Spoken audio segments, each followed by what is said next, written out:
बिस्मिल्लाहिर्रहमानिर्रहीम। अस्सलाम वालेकुम वरहमतुल्लाहि वबरकातुहू। डियर स्टूडेंट्स, हम लोग बीएससी की मैथमेटिक्स को डिस्कस कर रहे हैं।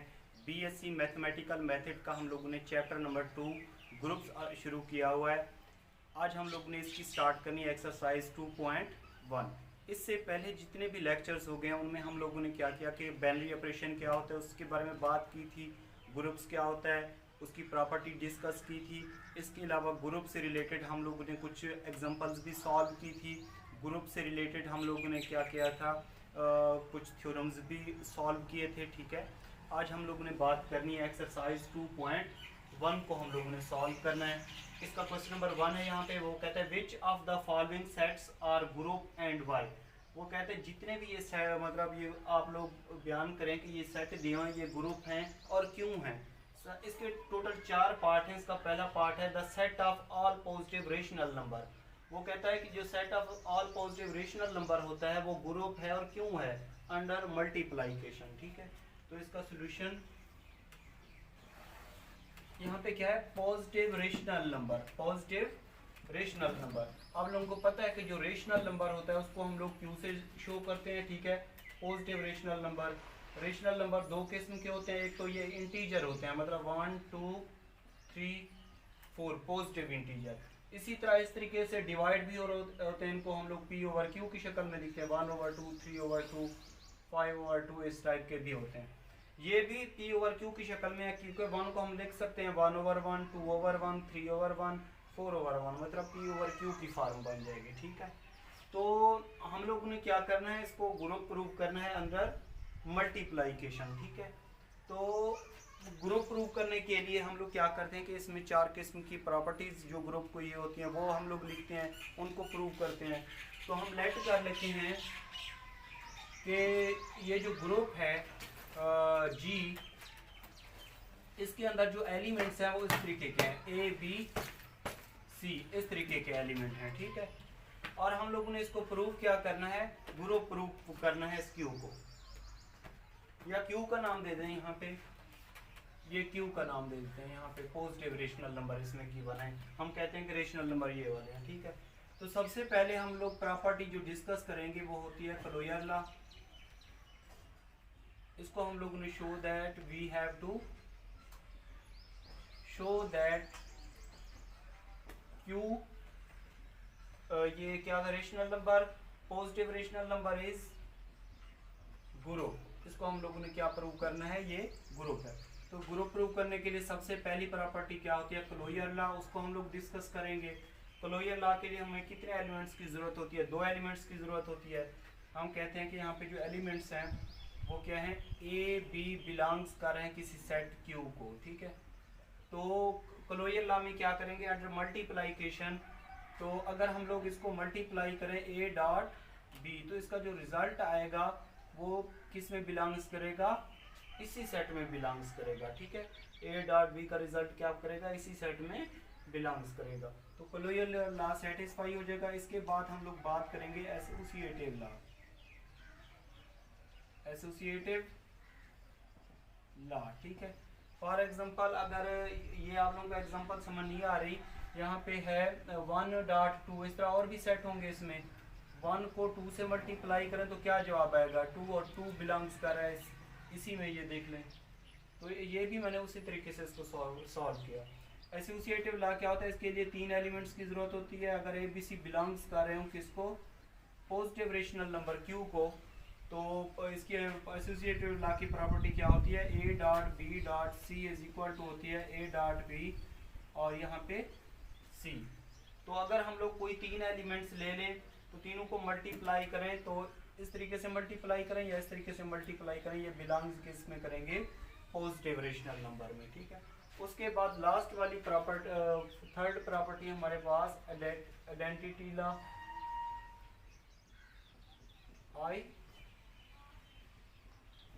Identity law. ठीक है, आइडेंटिटी लॉ क्या होता है कि हम लोग कोई भी एलिमेंट्स है, मल्टीप्लाइकेशन में जो आइडेंटिटी एलिमेंट होता है वो 1 होता है। ठीक है, तो यहाँ पे लिखते हैं हम लोग ए बिलोंग्स कर रहे हैं पॉजिटिव रेशनल नंबर क्यू को। ठीक है, अगर हम लोग 1 को ए से मल्टीप्लाई करें या ए को 1 से मल्टीप्लाई करें, ये ओरिजिनल एलिमेंट आ जाएगा ए, और यही बिलोंग्स कर रहा है पॉजिटिव रेशनल नंबर क्यू में, ठीक है। तो ये आइडेंटिटी लॉ की जो प्रॉपर्टी है ये भी क्या हो जाएगी, सेटिस्फाई हो जाएगी। ये थर्ड प्रॉपर्टी की, इसको सी का नाम दिया है। अब फोर्थ प्रॉपर्टी क्या है, इनवर्स लॉ, इनवर्स लॉ, ठीक है। इनवर्स लॉ में हम लोगों ने क्या करना है कि अगर हमारे पास कोई एलिमेंट हो, ए एलिमेंट हो, अगर ए यहाँ पे कोई बिलोंग्स कर रहा हो कि क्यू को, तो इसका जो इनवर्स होगा वो भी बिलोंग्स करेगा किसको, क्यू को। तो अगर हम लोग इसको इससे मल्टीप्लाई करें, ए को मल्टीप्लाई करें उसके इनवर्स से, या ए इनवर्स को मल्टीप्लाई करें ए से, तो जवाब क्या आएगा, इक्वल टू आइडेंटिटी आएगा। उसको हम लोग ई भी लिख सकते हैं। तो ये चारों किस्म की जो प्रॉपर्टी हैं ये सेटिस्फाई हो जाएंगी, तो हम कहेंगे कि positive rational number Q is group, क्या होगा, ये ग्रुप होगा, और चारों ये कंडीशन सेटिस्फाई हो जाएंगी, ठीक है। तो अब हम लोग बात करते हैं इसके सेकंड पार्ट की, वो भी बिल्कुल आसान है स्टूडेंट। उसके बाद यहाँ पे ये इसका सेकंड पार्ट है, क्वेश्चन नंबर 1 का सेकंड पार्ट। इसमें भी वो कहता है कि ये वाला जो सेट है, the set of all complex number z का मॉड इज इक्वल टू है 1 अंडर मल्टीप्लिकेशन, वो कहता है ग्रुप है और क्यों है, ठीक है। तो सबसे पहले हम लोगों ने क्या करना है, इसको ग्रुप प्रूव करना है, ठीक है। सोल्यूशन इसका, यहाँ पे हम लोगों ने इसकी ग्रुप की प्रॉपर्टी को डिस्कस करना है, ठीक है। तो सबसे पहले जो property we have to show that, we have to show that set of all complex number z is set of all complex number z is group. हम लोगों ने क्या करना है, इसको ग्रुप प्रूफ करना है, ठीक है। तो यहाँ पे ये दे दिया उसने, गिवन दैट z की जो मैग्नीट्यूड है वो किसके बराबर है, यहाँ पे 1 के बराबर है, ठीक है। तो हम लोग ने क्या करना है, इसको ग्रुप प्रूव करना है। तो ग्रुप प्रूव करने के लिए आप लोगों को पता है कि हम लोग इसकी 4 प्रॉपर्टी को डिस्कस करते हैं। सबसे पहली जो प्रॉपर्टी होती है उसको हम लोग कहते हैं क्लोजर लॉ, क्लोजर लॉ, ठीक है। दूसरी क्या होती है, associative law, associative law. Third property जो हमारे पास होती है, थर्ड प्रॉपर्टी होती है आइडेंटिटी लॉ, और फोर्थ प्रॉपर्टी जो हमारे पास होती है वो होती है इनवर्स लॉ, इनवर्स लॉ। ये 4 किस्म की प्रॉपर्टी हम लोगों ने डिस्कस करके इसको हम लोगों ने क्या प्रूव करना है, ग्रुप प्रूव करना है, ठीक है। तो क्लोजर लॉ के लिए आप लोगों को पता है कितने एलिमेंट्स की जरूरत होती है, 2 एलिमेंट्स की जरूरत होती है। हम लोगों ने इसको अंडर मल्टीप्लिकेशन ग्रुप प्रूव करना है। तो यहाँ पे जी का मॉड इज इक्वल टू 1 है, तो हम लोग लेट कर लेते हैं कि जी1 जी2 बिलोंग्स करें किसको, ग्रुप को, ठीक है। तो अगर ये जी1 जी2 बिलोंग कर, यहाँ पे जी का मॉड 1 है, तो हम लोग क्या करेंगे, 2 एलिमेंट्स को आपस में मल्टीप्लाई करेंगे उसकी मैग्नीट्यूड को, और इसको ग्रुप प्रूव करेंगे, ठीक है। तो यहाँ पे देख लें, इस वजह से ये बिलोंग्स करा जी को, यहाँ पे जी का मॉड इज इक्वल टू 1 है, तो जी1 का मॉड भी 1 के बराबर होगा, जी2 का मॉड भी किसके बराबर होगा, 1 के बराबर होगा। क्लोजर लॉ में क्या करते हैं हम लोग के 2 जो नंबर होते हैं उनको आपस में मल्टीप्लाई कर देते हैं। फॉर एग्जांपल ये देखिए, अगर ये बिलोंग कर रहे हैं किसी ग्रुप जी को, तो जी1 का मॉड मल्टीप्लाइड बाय जी2 का मॉड करें तो ये हो जाएगा जी1 का मॉड 1 के बराबर, ये भी 1 के बराबर। 1 को 1 से मल्टीप्लाई करेंगे 1 आ जाएगा, और ये बिलोंग्स करे किसको, जी को। तो ये क्लोजर लॉ की जो प्रॉपर्टी है क्या हो जाएगी, सेटिस्फाई हो जाएगी, ठीक है। उसके बाद हमारे पास सेकंड प्रॉपर्टी है एसोसिएटिव लॉ। एसोसिएटिव लॉ के लिए हमें कितने एलिमेंट्स की ज़रूरत होती है, 3 किस्म के एलिमेंट्स की ज़रूरत होती है। तो हम लोग लेट कर लेंगे जी1 जी2 और जी3 क्या करें, बिलोंग्स करें किसी ग्रुप जी को, ठीक है, ग्रुप जी को बिलोंग्स करें।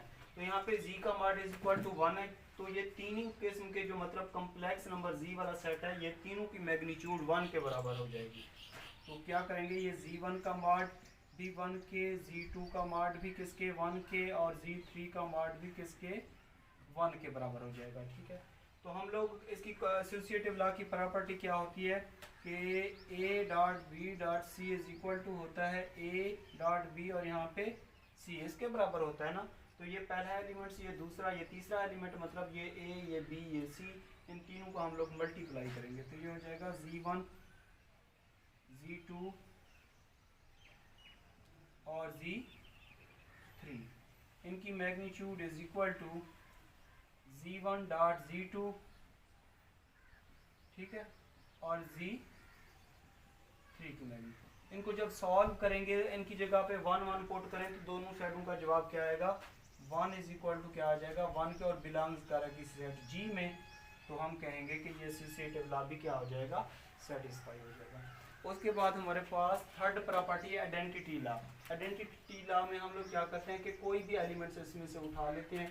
फॉर एग्जांपल अगर हम लोग क्या करते हैं, Z बिलोंग्स करे किसी ग्रुप G को, अगर हम लोग मल्टीप्लाइकेशन में जो आइडेंटिटी एलिमेंट होता है वो 1 के बराबर होता है। अगर हम लोग 1 को Z से मल्टीप्लाई करें या Z को 1 से मल्टीप्लाई करें तो ये क्या हो जाएगा, इक्वल टू Z, मतलब उस ओरिजिनल एलिमेंट के बराबर हो जाएगा। और ये G के को बिलोंग्स कर है तो हम कहेंगे आइडेंटिटी लॉ भी क्या हो जाएगा, सेटिस्फाई हो जाएगा, ठीक है। इनवर्स लॉ में क्या होता है कि अगर Z बिलोंग्स कर है G को तो इसका इनवर्स क्या होगा, -1 होगा, ठीक है, Z की पावर -1 होगा। ये भी बिलोंग्स कर है किसको, G को। तो अगर हम क्या करेंगे, इनवर्स लॉ में इन दोनों को आपस में मल्टीप्लाई करेंगे तो जवाब क्या होगा, इक्वल टू आइडेंटिटी के बराबर आएगा। तो Z को मल्टीप्लाई करें Z-1 से तो इसको लिख सकते हैं Z1/Z, या ऐसे मॉड में भी लिख सकते हैं, ठीक है। ये और ये कैंसल आउट हो जाएगा तो क्या आ जाएगा, रिजल्ट इक्वल टू 1 के बराबर हो जाएगा। और ये 1 किस में बिलोंग्स कर रहा है, G में, क्योंकि 1 एक आइडेंटिटी एलिमेंट है और मल्टीप्लाइकेशन में आइडेंटिटी एलिमेंट 1 लाजमी होता है। तो इस चारों तरीकों से हम लोगों ने इसको चारों प्रॉपर्टी डिस्कस कर ली है। इसमें चारों प्रॉपर्टी जो उसकी सेटिस्फाई हो गई तो आप लोगों ने लिखना है Z is group, Z with respect to क्या है, set of all complex number is group. ये हम लोगों ने इसको प्रूव कर लिया, ठीक है जी स्टूडेंट। उसके बाद हमारे पास क्वेश्चन नंबर 1 का थर्ड पार्ट है। इसको हम लोगों ने ग्रुप प्रूफ, वो कहता है ग्रुप है और क्यों है, ठीक है। इसको प्रूव करें कि क्या ये ग्रुप है, जितने भी सेट दिया हुआ ये क्या ग्रुप है, अगर ग्रुप है तो क्यों है। तो यहाँ पे सेट है, the set of Z of all integers under binary operation 0 defined by, वो कहता है कोई भी ऑपरेशन है यहाँ पे 0, A not B is equal to A minus B for all AB belongs to Z। हम लोगों ने इसको क्या करना है, ग्रुप प्रूव करना है। यहाँ पे उसने ऑपरेशन दे दिया कि किसी सेट के अंदर यहाँ पे 2 एलिमेंट्स हैं, ठीक है। तो हम लोगों ने ग्रुप की प्रॉपर्टी डिस्कस करनी है। यहाँ पे सबसे पहली प्रॉपर्टी क्या होती है, क्लोजर लॉ। क्लोजर लॉ के लिए कितने एलिमेंट्स की जरूरत होती है, 2 एलिमेंट्स की, वो यहाँ पे गिवन है A B belongs to Z। हम लोग क्या करते हैं कि इन दोनों को मल्टीप्लाई करते हैं। यहाँ पे वैसे पहली क्लोजर लॉ प्रॉपर्टी गिवन है, ठीक है। तो ये हो जाएगा A किसी ऑपरेशन B के तहत किसके बराबर है, A माइनस B, तो ये बिलोंग्स किस में कर रहा है, Z में कर रहा है। यहाँ पे ये क्लोजर लॉ जो प्रॉपर्टी है ये तो सेटिस्फाई हो गई, ठीक है। उसके बाद दूसरी प्रॉपर्टी क्या होती है, एसोसिएटिव लॉ, एसोसिएटिव लॉ, ठीक है। अब हम लोग ये प्रॉपर्टी देखते हैं कि क्या ये दोनों साइडों का जवाब बराबर आ गया तो हम कहेंगे एसोसिएटिव लॉ प्रॉपर्टी भी क्या हो जाएगी, सेटिस्फाई हो जाएगी। तो इसके लिए कितने एलिमेंट्स की ज़रूरत होती है, 3 एलिमेंट्स की ज़रूरत होती है।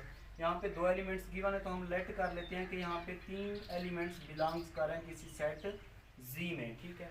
तो एसोसिएटिव लॉ क्या होता है कि हम लोग इसको इस तरीके से मल्टीप्लाई करते हैं, A इज इक्वल टू, ऐसे मल्टीप्लाई करते हैं इसको, हम लोग क्या कहते हैं, एसोसिएटिव लॉ। तो क्या करेंगे, इसकी पहले हम लोग लेफ्ट हैंड साइड ले लेते हैं फिर राइट हैंड साइड। तो अगर हम लोग इसको सॉल्व कर लें लेफ्ट हैंड साइड को, A operation B operation C is equal to, अब इसको गौर करें कि अगर यहाँ पे 2 नंबर आपस में मल्टीप्लाई हो रहे हों तो वो किसके बराबर होता है, A माइनस B के बराबर। तो इसको हम लोग लिख सकते हैं A माइनस इसके बराबर, ठीक है। ये देखें 2 नंबर आपस में मल्टीप्लाई हो रहे हो किसी भी ऑपरेशन के साथ, वो कहता है इसको डिफरेंस की शक्ल में लिखें, A माइनस B की शक्ल में। तो मैंने इसको लिख लिया। अब यहाँ पे 2 नंबर फिर मल्टीप्लाई हो रहे हैं तो ये हो जाएगा B माइनस C। अब इसको मल्टीप्लाई करेंगे तो ये हो जाएगा A minus B plus C। इसको 1 का नाम दे देते हैं, यहाँ पे इसका नाम दे देते हैं यहाँ पे 1 का। अब इसकी राइट हैंड साइड को सॉल्व करते हैं। यहाँ पे राइट हैंड साइड इसकी है ए किसी ऑपरेशन बी के तहत, ये सी, ये किसके बराबर होता है, ए माइनस बी के बराबर, और ये सी। जब ये आपस में मतलब किसी ऑपरेशन के तहत ये कोई भी ऑपरेशन हो तो ये डिफरेंस के बराबर होता है, ए माइनस बी के बराबर। तो ये इसको लिख सकते हैं ए माइनस बी और ये माइनस सी, तो ये इक्वेशन क्या हो जाएगी 2। यहाँ पे ए माइनस बी प्लस सी है, यहाँ पे ए माइनस बी माइनस सी है, तो ये दोनों साइडें इसकी बराबर नहीं आई। इसको हम लोग लेफ्ट हैंड साइड का नाम ले लेते हैं, ठीक है। तो by 1 and 2 left hand side is not equal to right hand side, तो एसोसिएटिव लॉ वाली जो प्रॉपर्टी है वो सेटिस्फाई नहीं होगी, ठीक है। सो जी with respect to not operation, zero operation is not a group, ये ग्रुप नहीं होगा क्योंकि इस पे दूसरी प्रॉपर्टी सेटिस्फाई नहीं हुई। पहली प्रॉपर्टी तो इसकी सेटिस्फाई हो गई, लेकिन दूसरी प्रॉपर्टी इसकी सेटिस्फाई नहीं हुई, तो इस वजह से ये ग्रुप नहीं होगा जीरो ऑपरेशन के तहत, ठीक है।